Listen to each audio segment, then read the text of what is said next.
قرآن کو سن کر رونگٹے کھڑے ہو جاتے ہیں. کس کے؟ میرے آپ کے تو نہیں ہوتے. فرمایا اس کے لیے بھی ایک شرط ہے. کیا؟ وَتَقْشَعِرُ جُلُودُ الَّذِينَ يَخْشَوْنَ رَبَّهُمْ.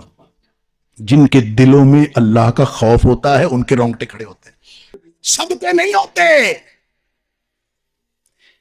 یہ دل میں اللہ کے خوف کا پتہ کیا مطلب ہے؟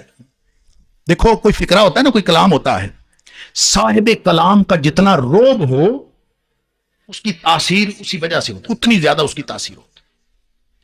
مثلا اگر کوئی شخص کہے پکڑ لو، یہاں آپ میں سے کوئی کھڑا ہو کہے پکڑ لو، اس کی کیا حیثیت ہے؟ کچھ بھی نہیں.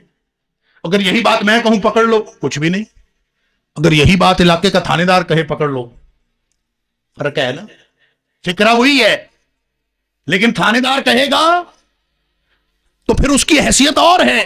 اور اگر یہی بات صوبے کا وزیر اعلیٰ کہہ دے پکڑ لو، اس کی حیثیت اور ہے. اور اگر ملک کا وزیر اعظم کہہ دے پکڑ لو، اہمیت اور بڑھ گئی. لہذا جیسے جیسے صاحب کلام کا روح بڑھتا جائے گا ویسے ویسے کلام کی تاثیر بڑھتی. تقشعر منہ جلود الذین یخشون ربہم. کبھی دل میں سوچو تو صحیح یہ کلام کس کا ہے. کبھی سوچو تو صحیح، کبھی اس کی کبریائی کا احساس تو کرو. جب یہ احساس دل میں خشیت آ جائے گی، اللہ کا رعب دل میں آ جائے گا، ایک ایک فکرہ دل کے اوپر اثر کرے گا، پھر رونگٹے کھڑے ہوں. لہذا نہ ہمیں کبھی یہ سوچا کس کا کلام ہے، وہ کیسے کہہ رہا ہے، کیوں کہہ رہا ہے، کس کو کہہ رہا ہے. نہ کبھی ہم نے سوچا، نہ دل میں رعب پیدا ہوا، نہ کبھی ہمارے رونگٹے کھڑے. کبھی یہ سوچ کے دیکھیں، کبھی اللہ کی خشیت دل میں بٹھا کے پھر قرآن سنیں. تقشعر منہ جلود الذین یخشون ربہم. چیلنج ہے قرآن کا. جس کے دل میں اللہ کی خشیت ہے اس کے رونگٹے کھڑے ہو جاتے ہیں. اللہ کرے کس دن رونگٹے کھڑے ہو گئے نا، بس یہ کلک ہونی ہے، پھر باقی ہدایت کا عمل آٹومیٹک شروع ہو جانا. یہ ایسا کتاب، ایسا قرآن ہے، ایسا معجزہ ہے. ایک دم کلک ہو گئی نا. فرمایا ثم تلین جلودہم وقلوبہم الی ذکر اللہ. پھر سارا کام خود ہی ہو جاتا ہے، دل بھی جھک پڑتے ہیں، جسم بھی جھک پڑتے ہیں اللہ کی یاد کی طرف. بس جس دن یہ کام ہو گیا، ذالک ھدی اللہ یہدی بہ من یشاء. یہی وہ ہدایت ہے اللہ جسے چاہتا ہے عطا کرتا. اللہ کرے ہمیں بھی وہ ہدایت مل جائے. اور یہ منزل مقصود والی ہدایت مانگا کرو.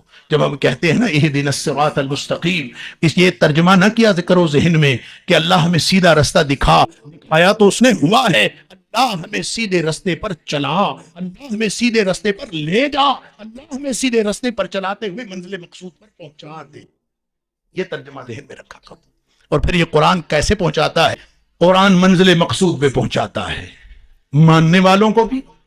یہ قرآن جو ہے نا، نبی کریم صلی اللہ علیہ وسلم نے فرمایا، سن لیجئے مسلمانوں، نبی پاک صلی اللہ علیہ وسلم مجھے اور آپ کو ارشاد فرما رہے ہیں، القرآن حجت لک او علیک. یہ قرآن تم سب کے لیے دلیل اور حجت ہے. بس فرق یہ ہے کسی کے حق میں حجت ہے، کسی کے خلاف حجت ہے. کسی کے حق میں، کسی کے خلاف. کیا میرا اور آپ کا قرآن کے ساتھ ایسا تعلق ہے کہ یہ قرآن ہمارے حق میں قیامت والے دن حجت بن سکے؟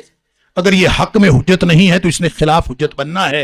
اور جو حق میں حجت بن گیا اس نے جنت میں پہنچا دینا ہے، جو خلاف حجت بن گیا اس نے جہنم میں پہنچا دینا. اللہ اکبر. تفصیل کا موقع نہیں ہے، تفسیر علماء بیان کرتے رہتے ہیں، میں صرف منزل مقصود کی بات کر دیتا ہوں. کس منزل پہ قرآن پہنچاتا ہے؟ حق ادا کر دیا. 5 حق ہیں قرآن کے: ایمان رکھنا، پڑھنا، سمجھنا، عمل کرنا، آگے پہنچانا. خیرکم من تعلم القرآن وعلمہ. جو پڑھتا اور پڑھاتا ہے، سیکھتا اور سکھاتا ہے، اس سے تو بہتر کائنات میں کوئی انسان ہے ہی نہیں. خیرکم، جو قرآن سے جڑ گیا وہ خیرکم ہو گیا، ان میں سے سب سے بہترین ہو گیا. اللہ اکبر. قرآن بھلا کہاں نازل ہوا ہے؟ قرآن، اس کے ساتھ جڑنے والی ہر چیز عظیم ہوئی ہے. قرآن نبی پاک صلی اللہ علیہ وسلم کے سینہ اطہر پہ، آپ کے قلب اطہر پہ نازل ہوا. علی قلبک لتکون من المنذرین. نبی پاک صلی اللہ علیہ وسلم کے قلب اطہر پہ نازل ہوا. نبی پاک صلی اللہ علیہ وسلم اللہ کے بعد کائنات کی سب سے عظیم ہستی بن گئے. مکہ مکرمہ میں نازل ہوا، بہترین شہر بن گیا، جس رات میں نازل ہوا کائنات کی بہترین رات بن گئی، جس مہینے میں نازل ہوا کائنات کا بہترین مہینہ بن گیا، جو فرشتہ لانے والا تھا وہ سارے فرشتوں میں سے افضل ہو گیا۔ یعنی قرآن کے ساتھ جڑنے کی بات ہے، یہ ایسا پارس کا پتھر ہے جو اس سے جڑ گیا وہ کندن بن گیا۔ اللہ اکبر۔ فرمایا یہ حدیث سنی ہوئی ہے نا، یقال لصاحب القرآن اقرأ وارتقی، صاحب قرآن کو کہا جائے گا، قرآن والے کو، قرآن کے ساتھی کو، ہم اس کا ترجمہ کرتے ہیں حافظ قرآن کو کہا جائے گا۔ سن لیجئے، صاحب قرآن قرآن کا ساتھی ہوتا ہے، حافظ قرآن بھی صاحب قرآن ہو سکتا ہے اور غیر حافظ قرآن بھی قرآن کا ساتھی ہو سکتا ہے۔ فرق صرف اتنا ہے، جس نے زندگی میں قرآن کو ساتھی بنایا، جس نے زندگی میں قرآن کو ساتھی بنایا، قرآن ایسا با وفا ساتھی ہے، پھر یہ اس کو نہیں چھوڑتا۔ نبی اکرم صلی اللہ علیہ وسلم نے فرمایا یقال لصاحب القرآن اقرأ وارتقی، قیامت والے دن جنت میں صاحب قرآن کو کہا جائے گا، قرآن کے ساتھی کو کہا جائے گا، قرآن والے کو کہا جائے گا۔ تو کیا ہم قرآن والے ہیں؟ کیا قرآن کو ہم نے اپنی زندگی کا ساتھی بنایا ہے؟ جس نے قرآن کو یہاں زندگی کا ساتھی بنا لیا، یہ پھر کسی کو نہیں چھوڑتا، یہ با وفا ساتھی ہے۔ مسلم شریف کی حدیث ہے، فرمایا اقرأ القرآن، نبی پاک صلی اللہ علیہ وسلم نے صحابہ سے کہا، اور صحابیو قرآن پڑھتے رہا کرو، انہو یاتی یوم القیامت شفیعا لاصحابہ، یہ قیامت کے دن اپنے ساتھیوں کی شفاعت کرتا ہوا آئے گا۔ کس کی؟ اپنے ساتھیوں کی، صاحب کی۔ بناؤ نا صاحب اس کو، بناؤ نا ساتھی اس کو۔ تم کہتے ہو قرآن سمجھ میں نہیں آتا، آئے کیسے؟ اس سے واقفیت رکھی، سمجھ لو۔ آپ دنیا میں زندگی میں کسی شخص کے ساتھ دن میں چاہے 5 وقت ملتے ہو، سلام دعا، سرسری سی ملاقات، السلام علیکم، بس گھر کو چلے گئے، السلام علیکم، گھر کو چلے گئے، ساری زندگی آپ ملتے رہو، کبھی بھی آپ کو اس سے تعارف نہیں ہو سکتا وہ کون ہے اور آپ کون ہے۔ اور اگر اس کے ساتھ کوئی وقت گزارو اکیلے بیٹھ کے، اس سے پوچھو تم کون ہو، اپنا آپ بتاؤ میں کون ہوں، کسی سے ایک رات تنہائی میں گزار لو، وہ اپنی ساری زندگی کا کچا چٹھا آپ کو بتا دے گا اور آپ سے سارے راز بھی بتانے کا موقع دے گا۔ تو کبھی قرآن کے ساتھ بھی تنہائی میں بیٹھو نا۔ قرآن کے ساتھ جس نے تنہائی میں وقت نہیں گزارا، یہ قرآن اس کو اپنا ساتھی کیسے بنائے؟ قرآن اس کو اپنا ساتھی بناتا، اپنے راز اس کو دیتا ہے جو اس کے ساتھ وقت گزارتا۔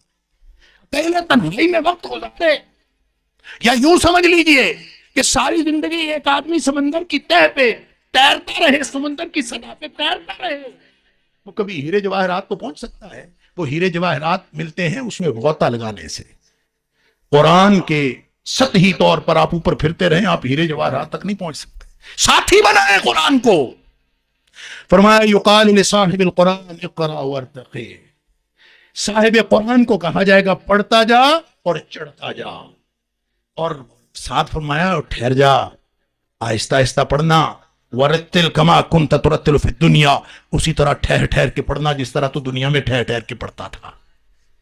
چڑھتا جا، پیدل تھوڑی چڑھنا ہے، وہاں زینے لگے ہوں گے، یہاں الیکٹرک زینے، لفٹیں پتہ کتنی تیز لگی ہوئی ہیں، بڑے بڑے پلازوں کے اندر، بڑی بڑی ملٹی سٹوری بلڈنگز کے اندر دنیا کی لگی ہوئی لفٹیں۔ میں ایک جگہ گیا، انہوں نے بتایا یہ 1 سیکنڈ میں 4 منزلیں طے کر جاتی ہے، 1 سیکنڈ میں 4 منزلیں، اتنی تیز۔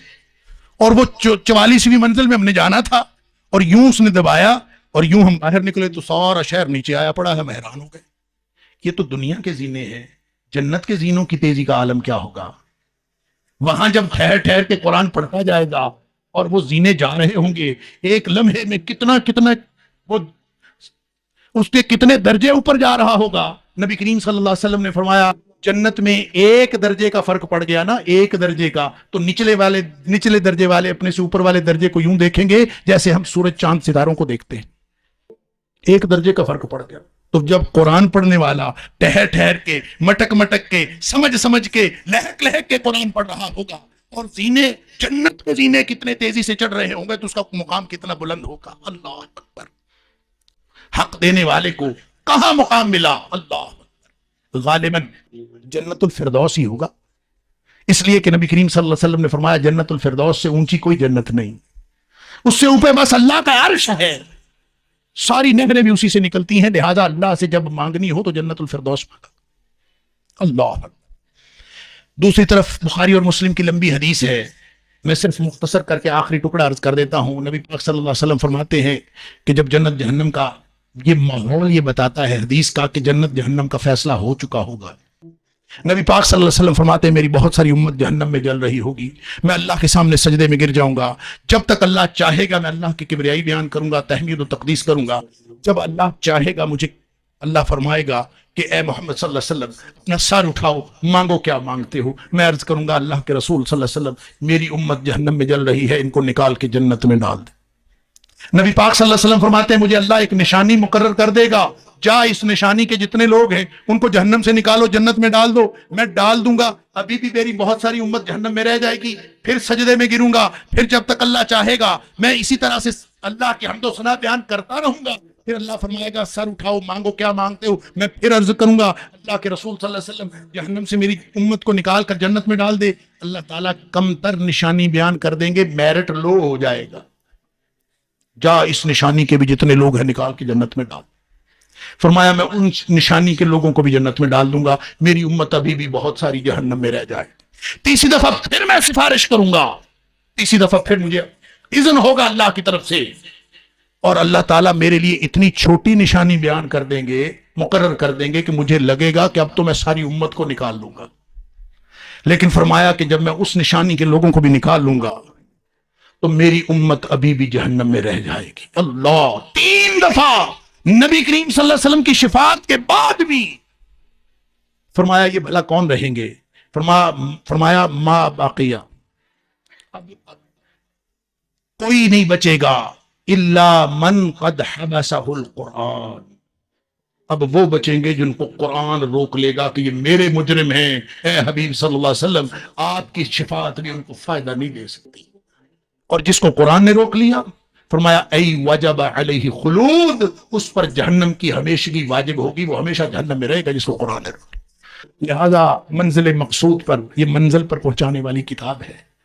جس نے اس کا حق ادا کر دیا، القرآن حجت لک او علیک، یا تمہارے حق میں دلیل ہے یا تمہارے خلاف دلیل ہے. اگر حق میں ہو گیا تو اعلیٰ جنتیں ہیں، خلاف ہو گیا تو ہمیشگی کا جہنم ہے. اللہ تعالیٰ مجھے اور آپ کو قرآن کا حق ادا کرنے اور اس کو اپنا ساتھی بنانے کی توفیق عطا فرمائے.